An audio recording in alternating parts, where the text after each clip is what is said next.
Welcome to this explainer, where we're going to explore one of the absolute most astonishing and, frankly, deeply misunderstood realities in the natural world.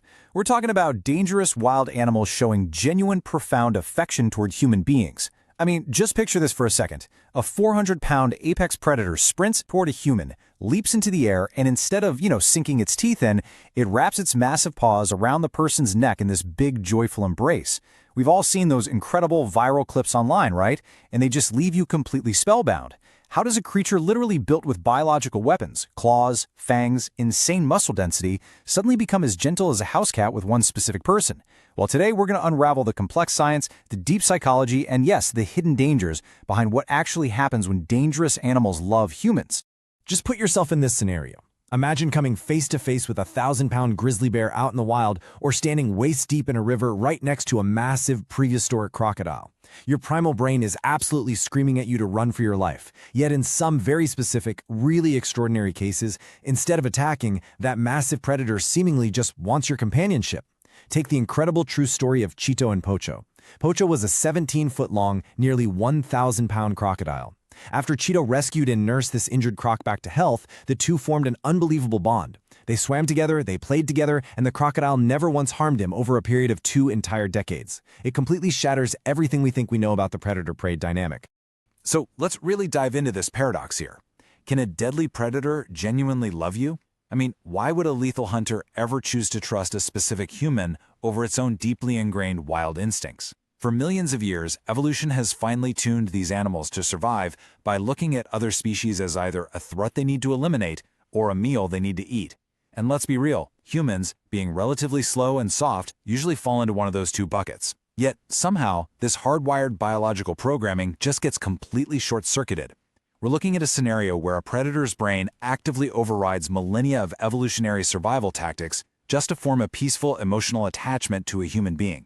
And we see this mystery play out time and time again in some pretty famous real-life stories. You might actually remember the legendary story of Christian the lion. He was bought from a London department store, yes, that was a thing in the 1960s, raised by 2 young men, and then eventually released into the wild in Africa. Well, a year later, his former owners went to go look for him. Christian, who is now a fully grown, wild pride male, recognized them, ran toward them, and joyfully hugged them. It's wild. We see the same thing with wolves fiercely protecting their human caretakers, or leopards purring super loudly while resting their heads in a researcher's lap. In those moments, it's almost impossible to deny that some kind of deep, emotional resonance is happening. It looks like love, it definitely feels like love, but to figure out what's really going on beneath the surface, we need to dig a little deeper into the science. To truly understand what's happening here on a physiological level, we have to look past the warm and fuzzy surface emotion and uncover the hard science of interspecies bonding. You see, trust in the animal kingdom isn't just a feeling. It's a highly complex biological state of extreme vulnerability. Just like how your heart starts racing when you're scared, a predator's brain has to actively suppress its own fight-or-flight response just for it to relax around a human. The animal's brain has to continuously tell its body, hey, this creature is safe, lower your cortisol levels, put your claws away. So how on earth does a human manage to hack into a predator's nervous system to create that profound sense of safety? Well, a massive piece of this puzzle is early exposure, specifically this concept called imprinting. There is this critical, incredibly brief window of neurological development right after birth where an animal's brain is super elastic. If a human is the one providing warmth, milk, and physical contact during that exact window, the animal's brain quite literally rewires itself. It starts to recognize the human not as a different, weird species, but as mother or pack. The human's unique scent, their voice, their shape, it all bypasses the animal's defensive filters permanently. And this perfectly explains why so many of these stories of dangerous devotion kick off with humans rescuing orphaned cubs or injured babies. But it goes way beyond just early childhood. Powerful oxytocin loops actually chemically bridge the emotional gap between a human and a wild animal. Now, you might actually know oxytocin as the cuddle hormone, and as it turns out, it's a universal chemical language that all mammals share. When a human and a bonded lion, wolf, or bear make prolonged eye contact or engage in physical touch like grooming or petting, both the human's brain and the animal's brain release this massive surge of oxytocin. And this hormone actively reduces fear while skyrocketing feelings of trust and affection. It's this beautiful biological feedback loop. The more they interact, the more oxytocin floods the system and the stronger and deeper that emotional attachment becomes. It successfully overrides the predator's natural, wild inclination for aggression. So when we put all these pieces together, we get these core factors of wild trust. Early exposure basically sets the baseline. Then you have food reliance, which completely removes the animal's need to view the human as prey. I mean, if the human is your source of food, eating them makes zero biological sense. Then there's scent familiarization, which is absolutely crucial because predators navigate their entire world primarily through smell. If a human scent is constantly paired with safety and comfort, the predator's brain files that specific smell under family. And finally, cross-species social bonding involves them actually learning each other's physical boundaries and body language. These specific biological triggers explain exactly how an animal genetically programmed to hunt can instead become intensely and almost magically bonded to a caretaker. Now this brings us to what is probably the most vital concept in this entire explainer, the massive life-or-death difference between domestication and taming. We mix these two up all the time. Domestication is the genetic altering of an entire species over thousands of years. Think of dogs, right? We have selectively bred out their wild aggression over millennia. They are genetically hardwired to coexist with us. Taming, on the other hand, is merely the behavioral conditioning of a single individual wild animal during its own lifespan. A tame tiger that lets you hug it still possesses the exact same wild, predatory DNA as a tiger hunting right now in the jungles of Sumatra. Basically, taming is just a layer of temporary software installed over incredibly dangerous hardware. And right here, this is where we have to pause and kind of shift our tone a bit.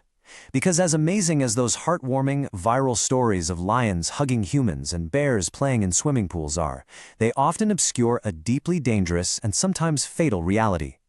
The illusion of safety in these relationships is incredibly, incredibly fragile. Because remember, we're dealing with taming and not domestication. So the wild instincts of these animals are never actually erased, they're just temporarily suppressed. And nature, as we all know, is entirely unpredictable. A sneeze, a sudden trip and fall, a bright flash of light, or honestly, even just a random shift in the animal's internal hormones as they grow up can instantly shatter that illusion of a peaceful relationship. This all brings us to a really harsh, unavoidable truth. Affection simply does not erase millions of years of evolutionary predatory instinct. Even the absolute strongest bonds forged over decades of mutual trust and daily interaction, can end in sudden tragedy when untamed wild instinct spontaneously overrides that behavioral conditioning. And the scary part is, the animal doesn't necessarily stop loving the human in that moment. It's just that the primal brain suddenly hijacks the animal's nervous system. It reacts the only way it knows how when startled, territorial, or overstimulated, with teeth and claws. And when an animal weighs 600 pounds and has a bite force capable of just crushing bone, even a playful swipe or a tiny moment of confusion is completely catastrophic for a human body.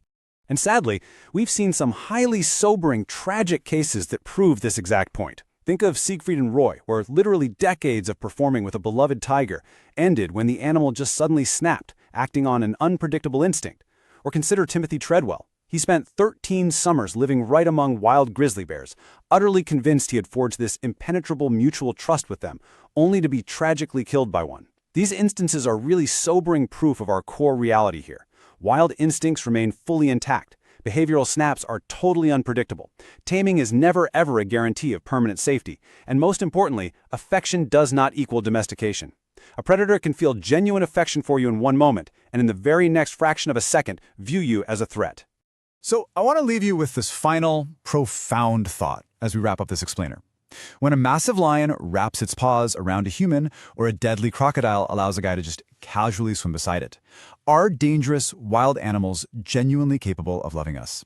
Or are we humans simply getting caught in the crossfire of nature's most complex behavior, a beautiful, temporary evolutionary glitch driven by oxytocin and imprinting? Honestly, perhaps it's a bit of both. It shows us that nature is capable of extraordinary empathy, for sure, but it also demands our utmost respect for the fierce, untamed instincts that define the wild. Thank you so much for joining me to explore this fascinating paradox, and remember to look a little deeper beyond the surface the next time you see a predator acting like a pet.